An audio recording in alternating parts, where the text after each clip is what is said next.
Jake Morrison walked down the long hallway toward the council chambers. His boots made soft sounds on the smooth floor.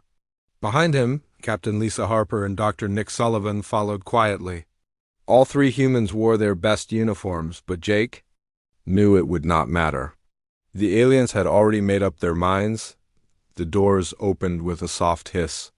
Inside, hundreds of alien beings sat in their special seats. The chamber was huge, with lights that changed colors as different species talked. Jake had been here many times before, but today felt different. Today would change everything. Speaker Zethkari stood at the center of the room. He was tall like a crystal tower, with light moving through his clear body. His voice filled the chamber when he spoke. The human delegation may present their request. Jake stepped forward. He had practiced these words for weeks, but his heart still beat fast. Speaker Zethkari, members of the Galactic Council, we come before you today with a simple request. For 300 years, humans have served the Council faithfully. We have fought your wars. We have died for your peace. We have never asked for much in return. The chamber grew quiet. Some aliens shifted in their seats. Others made soft clicking sounds with their mouths or tentacles. We have lost millions of our people defending Council worlds, Jake continued. Our ships patrol the dark spaces between stars so your merchants can travel safely. Our soldiers stand guard on planets we will never call home. We do this because we believed we were part of something greater. A Miralani delegate, his blue skin shining under the lights, spoke up. Humans serve well in their role. Why change what works? Jake felt anger rise in his chest, but he kept his voice calm. Because we are more than just soldiers. We have scientists, artists, teachers, builders. We have ideas and dreams just like you. We want to help make decisions about the future we are all building together. The crystalline form of Speaker Zethkari pulsed with different colors. The Council appreciates human service, but governing requires wisdom that comes with age. Humans are still young. Perhaps in another 1,000 years. Another 1,000 years of bleeding for you? Captain Harper stepped forward, her voice sharp. Another 1,000 years of watching our children grow up to be soldiers for people who see us as tools? Speaker Zethkari's crystal body flashed red. Captain Harper, you forget your place. No, Jake said firmly. She knows exactly where she stands. We all do. That is why we are here today. We formally request full membership in the Galactic Council. Equal votes on all matters. Equal representation in all committees. Equal say in the future of this galaxy. The chamber exploded with noise. Aliens chirped, buzzed, roared, and bubbled in dozens of languages. Some stood up from their seats. Others waved arms or tentacles in the air. Jake waited for the noise to die down. Speaker Zethkari raised one crystalline hand. Slowly, the chamber grew quiet again. The request is denied. Humans lack the mental development for such responsibility. You are excellent warriors, but politics requires more sophisticated thinking. The words hit Jake like a physical blow. He had expected this answer, but hearing it still hurt. Around the chamber, alien heads nodded in agreement. The insect-like Clixton clicked their approval. The gas-breathing Vorthan made their whistling sounds of agreement. Dr. Sullivan spoke for the first time. His voice was quiet but clear. If we are not smart enough to help govern, then perhaps we are not smart enough to keep dying for you. The chamber went completely silent. Even the soft humming of the air systems seemed to stop. What did you say? Speaker Zethkari asked. Jake took a deep breath. This was the moment that would change everything. If humans are not fit for membership in this council, then we formally request release from our military obligations under the Defense Accords. The silence stretched like a rubber band about to snap. Finally, a Vorthan delegate spoke up. Impossible. The Accords are binding? Humans must serve until they achieve full council membership. Which you just denied us, Jake replied. The contract says we serve until we become full members. If you will never make us full members, then the contract has no end date. That makes it slavery. Humans do not accept slavery. Speaker Zethkari's crystal form turned bright red, then orange, then yellow. Colors raced through his body like angry lightning. You cannot simply leave. Who will defend the outer colonies? Who will patrol the shipping lanes? Who will fight? The raiders and pirates? That is no longer our problem, Captain Harper said. You have made it clear that we are just tools to you. Well, tools can be put away when they are no longer needed. You need us more than we need you, Dr. Sullivan added. We have been doing all the dangerous work while you sit in comfortable chambers making speeches. We know how to survive. We know how to fight. We know how to build new worlds. What do you know how to do besides talk? More noise erupted from the alien delegates. This time it sounded different. It sounded like fear. Jake held up his hand for quiet. We did not come here to threaten anyone. We came here to ask for equality. Since you have refused, we are exercising our right to leave. Consider this our formal notice. All human military forces will withdraw from Council space within 1 year. You cannot do this. A Miralani delegate jumped up from his water tank. The outer worlds will be defenseless. Then defend them yourselves, Lisa Harper said coldly. You keep saying, you're so much smarter than us. Prove it. Speaker Zethkari stepped forward. His crystal body was now flashing rapidly between different colors. Let us discuss this reasonably. Perhaps some accommodation can be reached. 300 years, Jake said. 300 years we have been asking for a seat at this table. 300 years you have told us to wait. 300 years you have sent us to die while you grew fat and comfortable. The time for discussion is over. Jake turned toward the door. Captain Harper and Dr. Sullivan followed him. Behind them, the chamber erupted into chaos. Aliens shouted in dozens of languages. Some demanded the humans be arrested. Others called for immediate negotiations. A few wise voices suggested that maybe the council had made a terrible mistake. Jake paused at the door and looked back. We leave in peace. We ask only that you let us go without interference. Try to stop us and you will learn why the galaxy's most dangerous enemies fear human warships. The three humans walked out of the chamber. The great doors closed behind them with a final, soft hiss. In the hallway, Dr. Sullivan let out a long breath. Well, that went about as expected. Better, actually, Captain Harper said. I thought they might try to arrest us. Jake was already pulling out his communication device. Admiral Rogers? Execute Order 7. All human forces are to begin immediate withdrawal from Council space. Rules of engagement are weapons-free if anyone tries to interfere.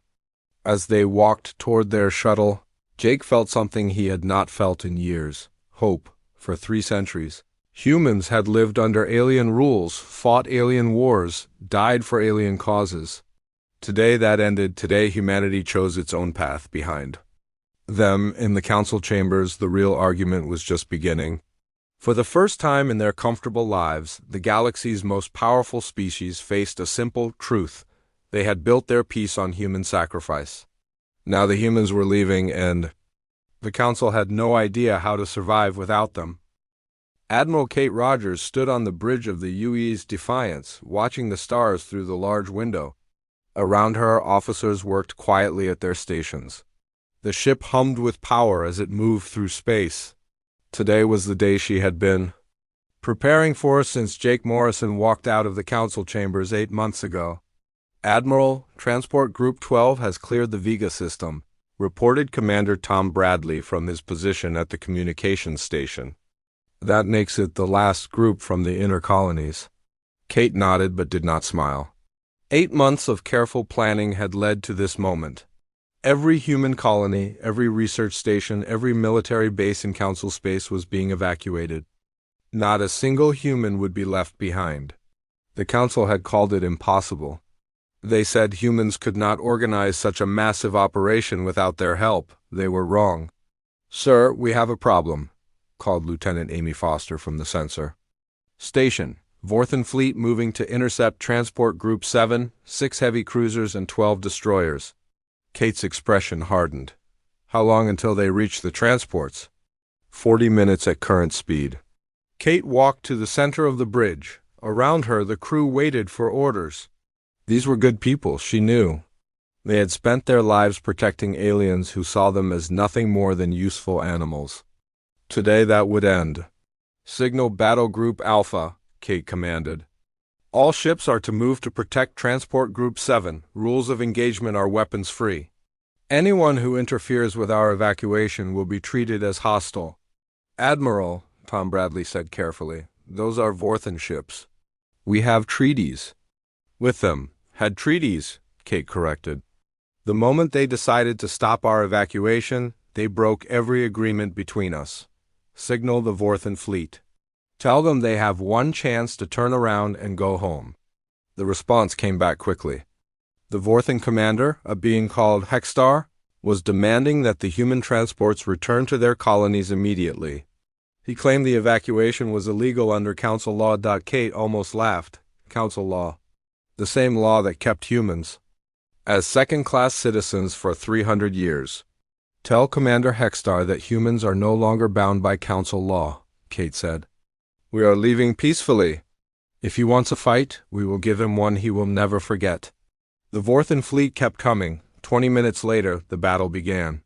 The Vorthan ships moved in their traditional formation, expecting to face the usual pirates and raiders who troubled the shipping lanes.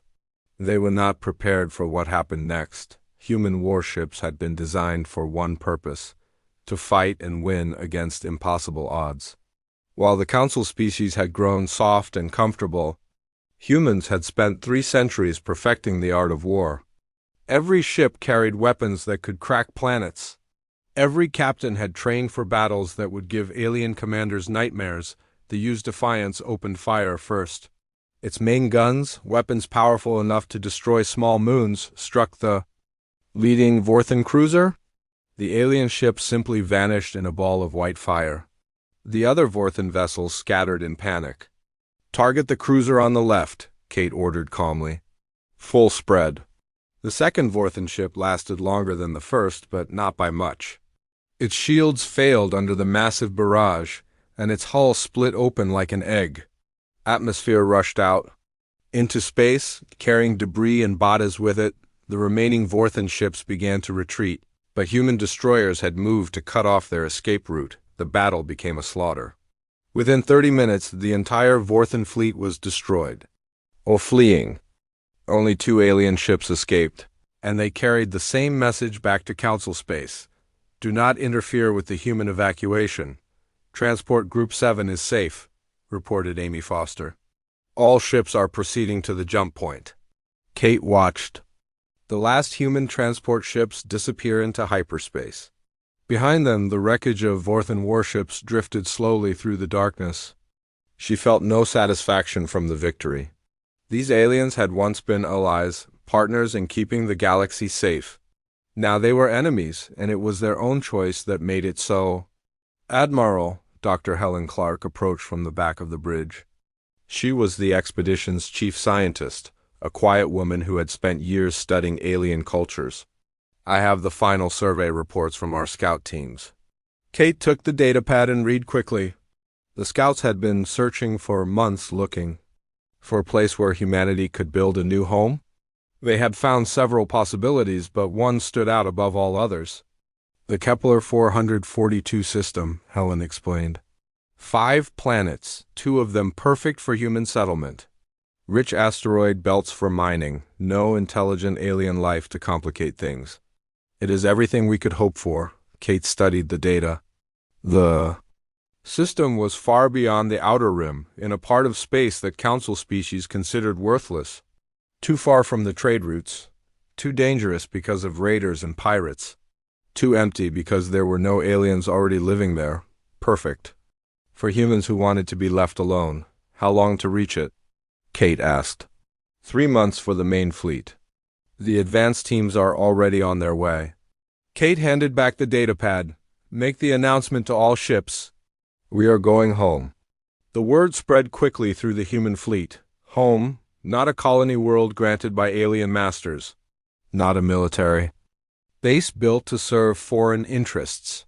Home, a place where humans could build their own society, according to their own values. On the bridge of the transport ship New Hope, Captain Dan Walsh read the announcement to his passengers. These were civilians, families who had spent generations on council worlds. Many had never seen Earth, had been born under alien skies, but when they heard about Kepler 442, something changed in their faces. Hope replaced fear. Excitement replaced uncertainty. "Are we really free?" asked Mary Johnson, a teacher from the Altair colony. She held her young son close, as if afraid someone might try to take him away. "We are free," Captain Walsh assured her. "No more alien masters, no more being told we are not good enough. We will build something new, something better." Similar conversations happened on hundreds of ships throughout the human fleet. After 3 centuries of service, humanity was finally going to serve itself, back on the Defiance. Kate received reports from across council space. The evacuation was proceeding perfectly. Human military units were pulling back from frontier worlds, abandoning bases they had defended for decades. The aliens were demanding explanations, threatening legal action, begging for negotiations. Kate ignored them all.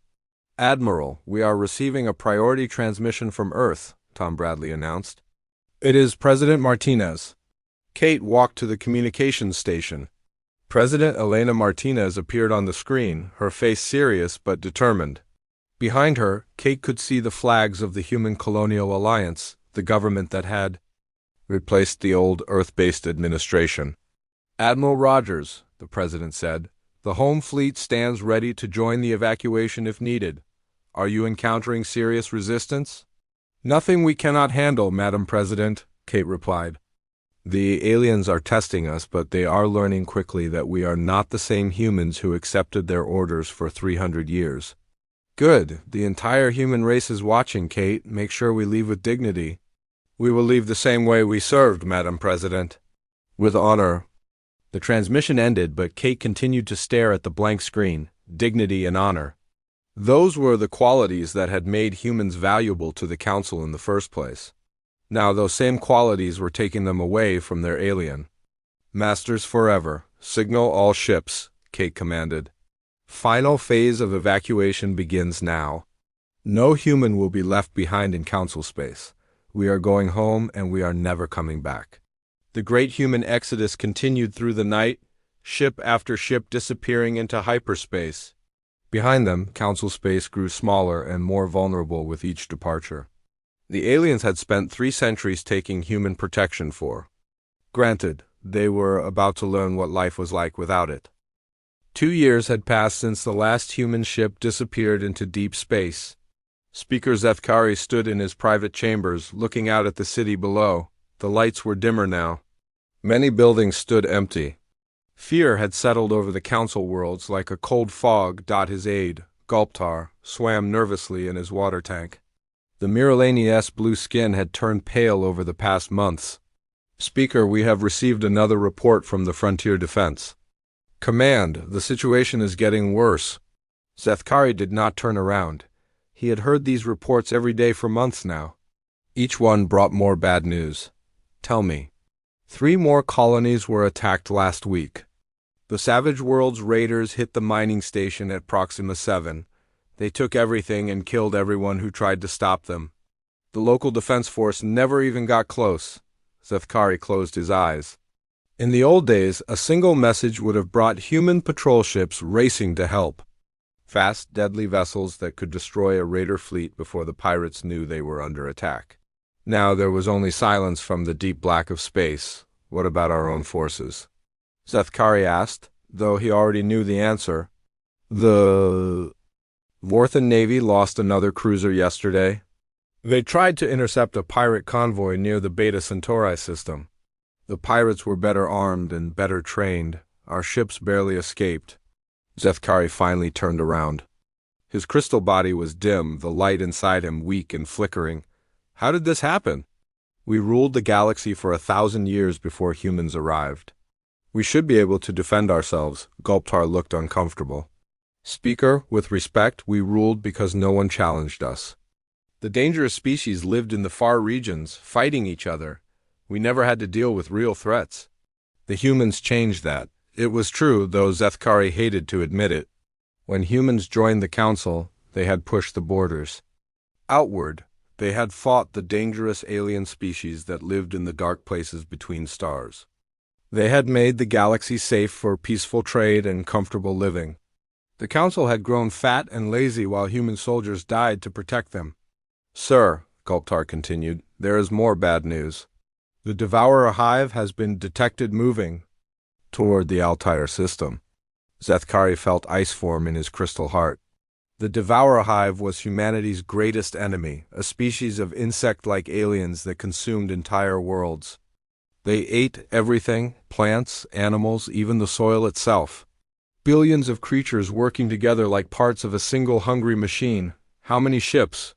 Our scouts counted over 3,000 vessels before they were destroyed. The hive appears to be moving as a single massive fleet. 3,000 ships.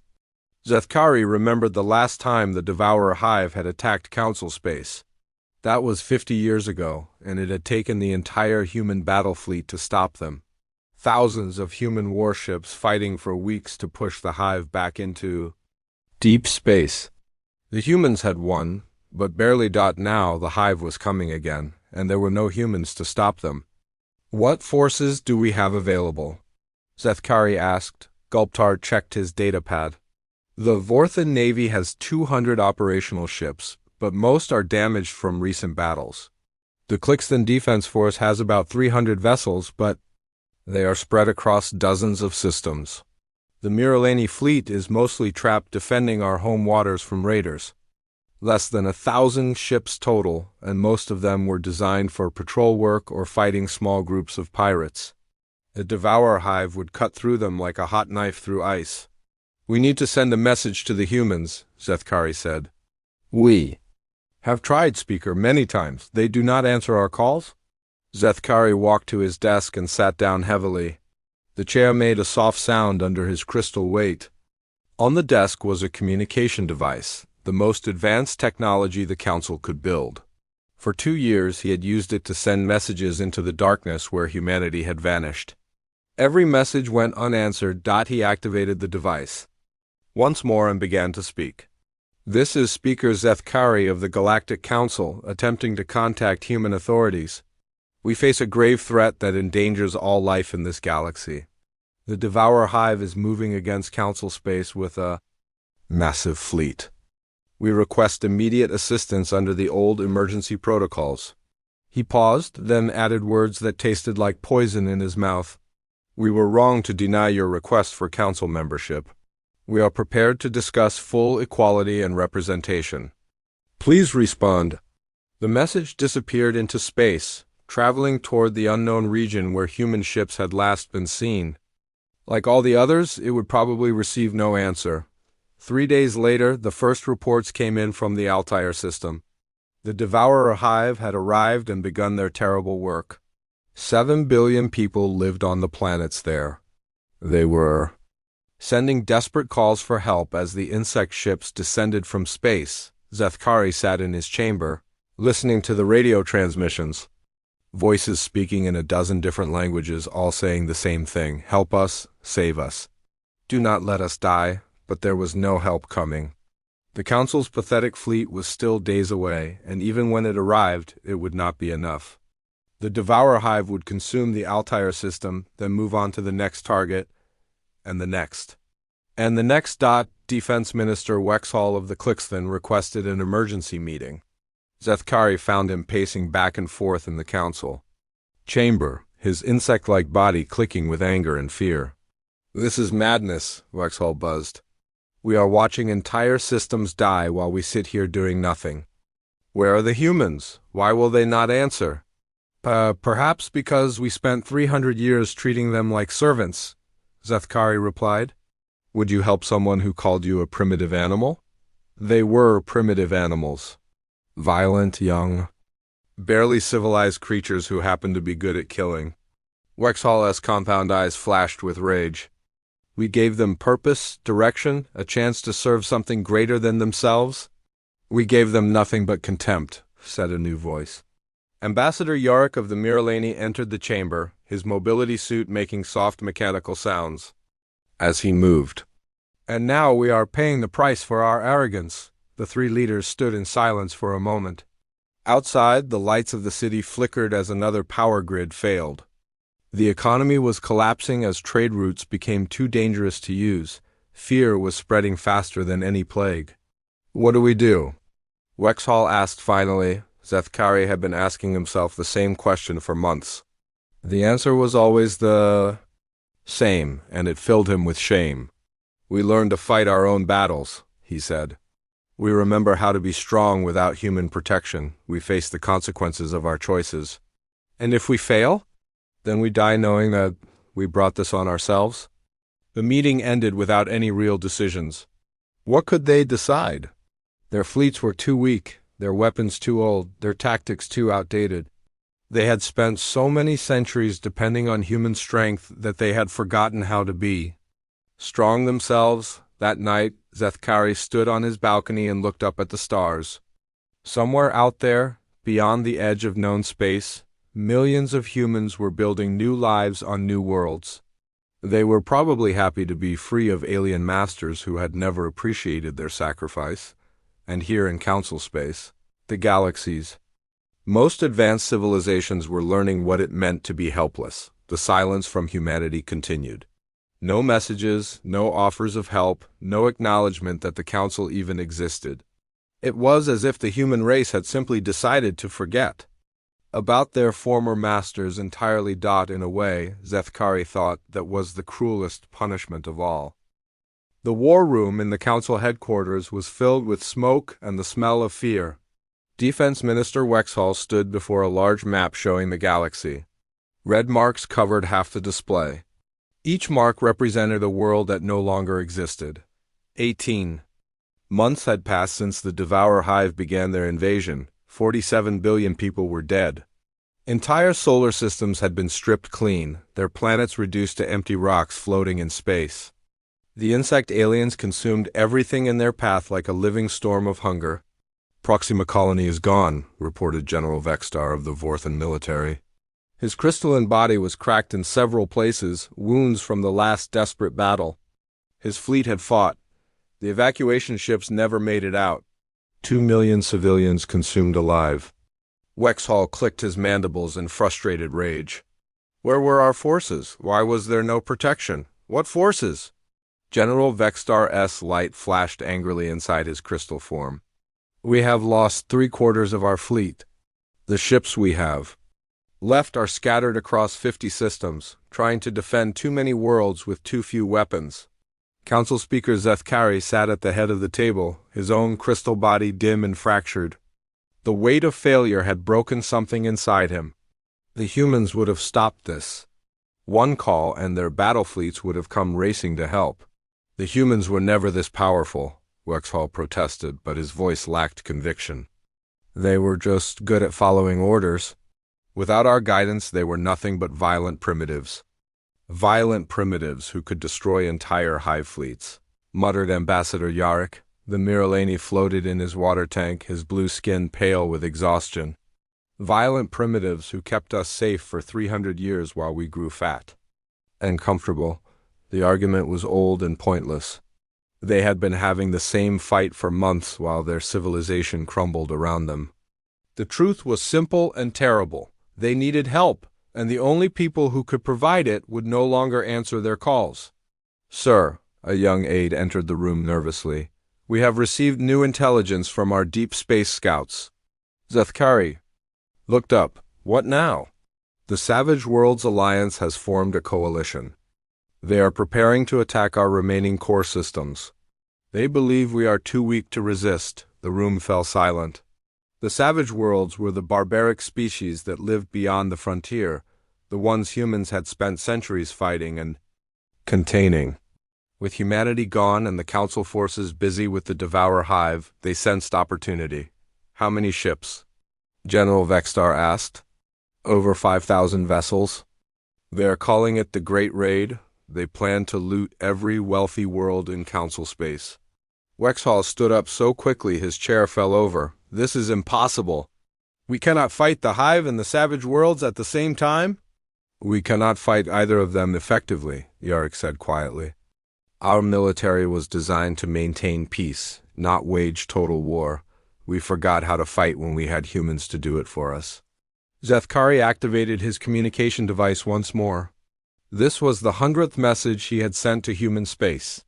Like, all the others, it would probably disappear into the darkness without reply. This is Speaker Zethkari of the Galactic Council. Our civilization is dying. 47 billion people are dead, and billions more will follow. We were wrong to treat humanity as our servants. We were wrong to deny your equality. We offer complete council membership, territorial rights, and formal apologies for our past behavior. Please, if any trace of compassion remains in your hearts, help us. He ended the transmission and slumped back in his chair. Around the table, the other leaders watched him with hollow eyes. They all knew the message would receive no answer. Humanity had moved on, leaving their former masters to face the consequences of 3 centuries of arrogance. 3 days later, the first Savage Worlds fleets reached the outer colonies. The attacks were brutal and swift. These aliens had learned from watching human tactics, but they used that knowledge for destruction rather than protection. Entire cities burned as the raiders took everything of value and killed anyone who resisted. The Council's remaining forces tried to respond, but they were already stretched too thin fighting the Devourer Hive, ships that should have been defending. Trade routes were desperately trying to slow the insect swarms. Fleets that should have been protecting colonies were dying in hopeless battles against an enemy that could not be reasoned with or defeated. We need to evacuate the core worlds, General Vextar said during another emergency meeting. His crystal body was now more cracked than solid surface. If we cannot defend them, we can at least save the civilians. Evacuate to where? Wexhall demanded. Every system we control is under attack. There is nowhere safe left. Then we send them to human space, Yarrick suggested quietly. The room erupted in angry voices. The idea of begging their former servants for refugee status was almost too shameful to consider. But as the shouting died down, they all realized it might be their only choice. The humans will not take our refugees, Zethkari said. They have made it clear they want nothing to do with us. Then we send them anyway, Yarrick replied. We put our people in ships and point them toward human territory. Maybe human compassion is stronger than human anger. The evacuation began. 2 weeks later, hundreds of ships filled with terrified alien civilians headed toward the edge of known space, toward the dark regions where humanity had vanished. Many of the refugees were children who had never known war or hunger. They were learning both now. Meanwhile, the military situation continued to collapse. The Devourer Hive consumed 3 more systems, their hungry swarms moving ever closer to the Council's most important worlds. The Savage Worlds raiders captured several major industrial planets, stealing technology and resources they would use to build even larger fleets. Defense Minister Wexhall stood in his office, looking at reports from across the galaxy. Every page brought more bad news. His own homeworld was under siege. His family was probably dead, consumed by insect creatures or killed by barbarian raiders. Sir, his aide buzzed nervously, we have received a response from human space. Wexhall compound eyes focused sharply on the young Clixton. What did they say? The message was very short, sir. It said, humans not available. Please leave us alone. Wexhall stared at the aide for a long moment, then began to laugh. It was not a pleasant sound. His laughter grew louder and more bitter, until it filled the entire office. Not available, he repeated. 300 years we used them as our attack dogs, and now, when we need them most, they are not available. The aide backed toward the door, frightened by his superior's behavior. Sir, what should we tell the council? Tell them the truth, Wexhall said, his laughter finally stopping. Tell them that we are going to die, and it is our own fault. That night, Speaker Zethkari sat alone in his chambers as the city burned around him. Savage Worlds raiders had broken through the planetary defenses and were looting everything they could find. In the distance, he could hear the sounds of battle as the last council forces tried to hold key positions. He activated his personal communication device one final time. This would be his last message to humanity, he knew. By tomorrow, he would probably be dead. To any humans who might hear this, he said, his voice tired and broken, we understand now why you left us. We were not worthy of your service or your sacrifice. You tried to join us as equals and we treated you as tools. You deserve better than we gave you. The galaxy deserved better than what we became. We are sorry. The message traveled into the darkness, carrying the last words of a dying civilization. Captain Rick Davis stood on the observation deck of the orbital station New Liberty, watching the construction ships work below. 5 years had passed since humanity left Council space, and the Kepler 442 system was now home to nearly 2 billion humans. Massive space stations orbited every planet. Asteroid mining ships harvested resources from the outer belt. Patrol fleets kept the shipping lanes safe. It was everything the Council had never allowed humans to build for themselves. Sir, we have an incoming transmission from the edge of the system, Lieutenant Sam Parker called from the communications station. It is marked as urgent. Rick walked over to the station, curious. Few ships came to human space these days. The galaxy had learned to leave humanity alone, and humans seemed happy to return the favor. What is it, Sam? The signal is coming from a Council ship, sir. They are requesting permission to enter the system, Rick frowned. For 5 years, every Council message had gone unanswered. Humanity had made its position clear. They wanted nothing to do with their former masters.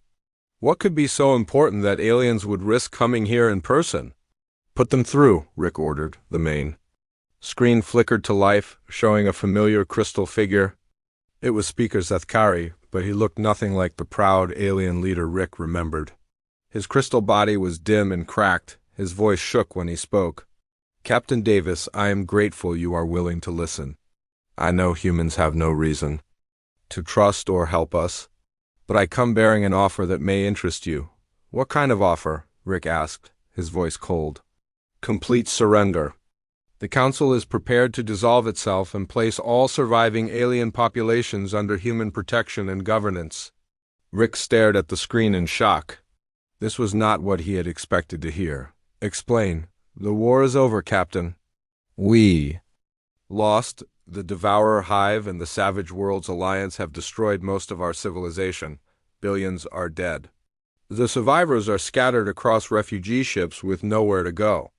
We offer ourselves as subjects of humanity in exchange for protection. The words hung in the air like a terrible weight.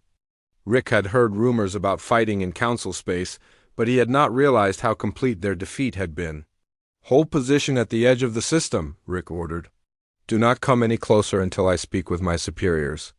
An hour later, Rick found himself in a video conference with Admiral Kate Rogers, President Elena Martinez, and the entire Human Defense Council. The debate was intense and emotional. They spent 300 years using us as slaves, argued General Paul Carter. Now that they are weak and desperate, they want our protection. Why should we care what happens to them? Because we are better than they are, Admiral Rogers replied. We always were. That is why we left instead of conquering them when we had the chance. President Martinez leaned forward in her chair. The question is not whether they deserve our help. The question is what kind of people we want to be. Do we let billions of innocent civilians die because their leaders were arrogant fools? Those innocent civilians stood by and watched while we were treated like servants, General Carter shot back. They benefited from our sacrifice while looking down on us as primitive animals. And now they are paying the price for that attitude, said Dr. Helen Clark, the chief scientist. The real question is whether revenge is worth more to us than compassion. The debate continued for hours. In the end, it was Admiral Rogers who asked the question that decided everything. What would we tell our children about this moment? That when billions of people needed help, we turned our backs because of old grudges? Or that we proved humanity's worth by showing mercy when we had every right to refuse? The vote was close, but mercy won. 3 months later, the first refugee ships arrived in human space. They carried the survivors of a dozen alien species, proud Vorthans reduced to begging for food, sophisticated Miralani living in crowded transport ships. Warrior Clixton, who had lost everything they once valued. Captain Rick Davis watched the ships dock at New Liberty Station. He felt no satisfaction seeing his former masters brought so low. If anything, he felt pity for creatures who had fallen so far from their heights. Speaker Zethkari was among the first refugees to disembark. He moved slowly, his crystal body dim with exhaustion and shame. When he saw Rick waiting for him, he stopped and bowed deeply. Captain Davis, I cannot express our gratitude for this kindness. After everything we did to your people, you had every right to let us die. We are not you, Rick replied simply. We do not abandon people who need help, even former enemies. The integration process was long and difficult. The alien refugees had to learn to live under human authority, following human laws and customs. Many struggled with the change. They had been the galaxy's rulers for so long that taking orders from their former servants felt impossible, but slowly, painfully they adapted. Former council speaker Zethkari found himself assigned to work on an agricultural station in the outer system. It was hard, honest labor under the hot lights of growing lamps. His crystal hands, once used only for giving speeches and making grand gestures, now planted seeds and harvested vegetables. At first, he felt humiliated by the work, a being of his status, reduced to manual labor like a common worker. But as the weeks passed, something unexpected happened. He began to find satisfaction in the simple act of growing food that would feed hungry people. There was dignity in useful work, something he had never understood during his years of political power. How are you adjusting? Asked Mary Johnson, the human supervisor of the agricultural station. She was a kind woman who treated all the workers fairly, regardless of their species. Better than I expected, Zethkari admitted. I never realized how satisfying it could be to create something useful with your own hands, Mary smiled. That is something humans learned long ago. There is honor in any honest work. Meanwhile, the galaxy was being rebuilt under human leadership. The new government was nothing like the old council. Instead of species-based representation, it was built on democratic principles. Every world got votes based on population, not the political power of their species. Every citizen had equal rights under the law. The changes were dramatic. Worlds that had been neglected under council rule received investment and protection. Species that had been considered inferior were given equal treatment. The old system of privilege and hierarchy was replaced by merit and contribution. Defense Minister Wexhall, now serving as a security officer on a human patrol ship, found the changes difficult to accept.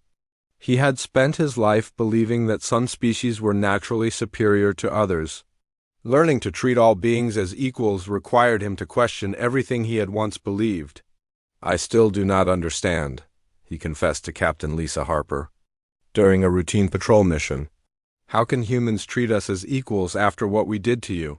Because equality is not something you earn, Lisa replied. It is something every thinking being deserves simply by existing. We learned that lesson the hard way. Now we are teaching it to the rest of the galaxy. Years passed, and the new order grew stronger. The Devourer Hive, faced with organized human resistance, was driven back into deep space. The Savage Worlds. Alliance found their raids met by swift and overwhelming retaliation. Peace returned to the galaxy, but it was a different kind of peace than before. This peace was built on justice rather than oppression. It was maintained by shared sacrifice rather than the suffering of one species for the benefit of others. It was a peace that could last because it treated all beings with dignity and respect. Speaker Zethkari, now an old crystal being whose body had grown dim with age, often thought about the irony of it all. His people had once believed themselves too sophisticated for the crude business of warfare and manual labor.